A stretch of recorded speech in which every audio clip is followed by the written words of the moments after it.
आज आपण करणार आहोत माँ की दाल म्हणजे अख्ख्या उडदाची डाळ। ही तीच डाळ आहे जी तुम्ही रेस्टॉरंटमधनं किंवा ढाब्यामधनं दाल मखनी किंवा दाल मखानी म्हणून आणून खाता। पण आजची रेसिपी थोडीशी वेगळी आहे, पण चवीला उत्तम आहे। याच्यात क्रीम अजिबात नाहीये आणि तेल तुपाचं प्रमाण ही कमी आहे। तर अख्खे उडद स्वच्छ धुवून रात्रभर भिजवून घ्यायचे, जसं आपण मूग किंवा मटकी भिजवतो। दुसऱ्या दिवशी सकाळी त्याच्यात थोडासा कांदा, एक लाल मिरचीचा तुकडा आणि एक तेजपान घालून अगदी मऊ शिजवून घ्यायचं। चवीला थोडं मीठही घालायचं। बघा काय मस्त शिजली, अगदी छान क्रीमी मऊ डाळ शिजते। ही तेजपान आता काढून घेऊया आणि करूया डाळीला फोडणी। फोडणीसाठी एका कढईत तेल तापायला ठेवलंय। त्याच्यात घालूया 1 चमचा जिरे, अर्धा चमचा काळी मिरी, एक छोटासा दालचिनीचा तुकडा आणि 2 लाल मिरचीचे तुकडे। ही सुकी लाल मिरची आहे। आता जिरं फुटेपर्यंत वाटपायची। जिरं तडतडायला लागले, लाल मिरची थोडीशी काळपट रंगाची झाली की लगेच घालूया एक लहान आकाराचा बारीक चिरलेला कांदा।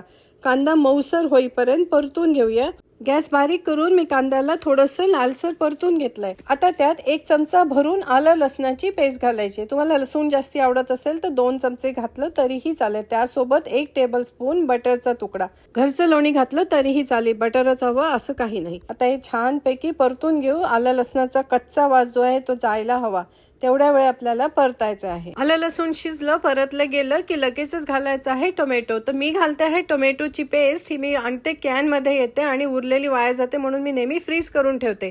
तर घरात जर टोमॅटो नसलं तर हे मला खूपच उपयोगी पडतं।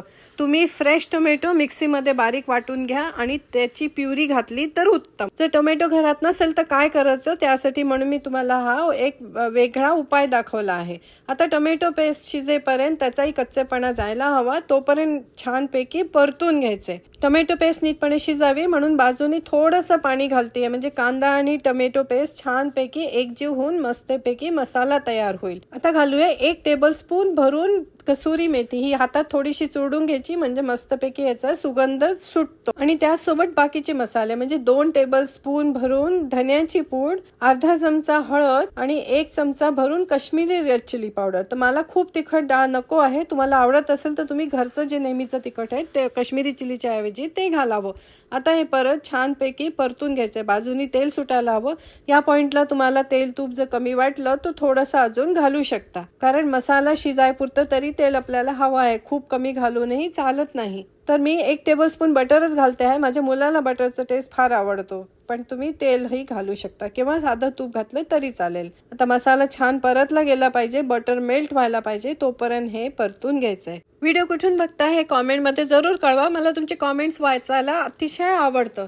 त्यासोबत घालूया अर्धा चमचा भरून गरम मसाला, हा पंजाबी गरम मसाला, आणि 1 चमचा आमचूर पावडर। जर टोमॅटो खूप आंबट नसेल तर थोडीशी आमचूर पावडर मस्त लागते। आमचूर पावडरचा गुठळा फोडून घेतली आणि आता हे पण 2 मिनिटं परतून घेऊया, म्हणजे कच्च्या मसाल्याचा टेस्ट जायला पाहिजे। आणि आता घालायची आहे आपली शिजलेली माकी डाळ किंवा अख्खे उडद जे आपण शिजवून घेतलेत। थोडीशी शिजलेली डाळ हाताने कुस्करून मऊ करून घ्यायची, त्याच्यामुळे आपली माकी डाळ मस्त क्रीमी होते। आणि त्यासोबत घालूया 2 वाटी पाणी किंवा जेवढी डाळ पातळ हवी असेल। लक्षात असू द्या ही डाळ नंतर खूप घट्ट होते, त्याच्यामुळे सुरुवातीला थोडं जास्तीच पाणी असू द्यावं। मंद आचेवर उकळलं की छान क्रीमी घट्ट डाळ तयार होते। आता फक्त डाळीत थोडंसं मीठ घालायचं राहिलंय। मी 1 चमचा शिजताना घातली होती, थोडा पाव चमचा आता आणखीन घालते, कारण मसाला घातल्यावरती कमी वाटते। आता फक्त या वरणाला मंद आचेवर उकळी आणायची, मग सर्व करूया। डाळीला छान खळखळून उकळी आली आहे, तर गॅस बंद करूया। आणि आता ही खूपच गरम आहे, तर चटके बसतील, म्हणून थोड्या वेळ जरा वाटपायची आहे। थोडीशी गार झाली की आपण सर्व करू। ही माँ की दाल सर्व करताना वरून थोडंसं साजूक तूप, चिरलेला कांदा बाजूला आणि ताजी गरमागरम पोळी, त्याशिवाय काहीही लागत नाही। अतिशय पौष्टिक आणि चविष्ट डाळ तयार आहे। तुम्हीही अशी डाळ करता का? मला कॉमेंटमध्ये कळवा।